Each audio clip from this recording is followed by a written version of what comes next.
રાખવાના. પણ માં તત્વ કેવું છે સાંભળજો, શેણલના પરચા સાંભળજો. એ દાંતણની ચીર મૂકી નીકળી ગયા, હવા પર દી ચડ્યો, આમ ભગવાન ઉગ્યા અને ત્યાં તો હુંડલો આંગો કર્યો. ત્યાં તો 1 2 3 4 5 અને 6 કૂપલું ફૂટેલી. અને સાહેબ 8 વરી ભરવાડના ઘરે તેથી હેણબાઈ બોલીને 6 દીકરા થયા. આજે એ ગમારા અટકના છે, હેણિયા ગમારા બોલાય. એને કયો ને તમે કયા ભરવાડ? તો કે અમે હેણિયા ગમારા છીએ, હેણબાઈના આશીર્વાદથી અમારો જન્મ થયો, એની માયા આપ્યા અમને. ઈ જ હેણબા, ઈ જ ભગવતી, ઈ જ માતાજી. આ થરાદની બાજુનું માંગરોળ ગામ.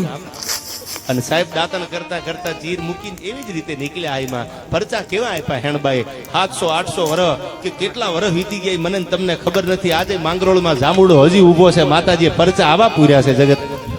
આજ પણ તમે જાઓ માંગરોળના ફાદરમાં હેણલ નીકળ્યા છે. અને ઈ હેણબાઈનો આ પરિવાર, ઈ શેણલ પરિવાર. હું તો એટલું કહું છું તમને કે માં ઉપર ભરોસો રાખજો, ત્રીજો દી નો થવા દે. ઈ શેણલ છે ભલા માણા, વિશ્વાસ તો રાખો.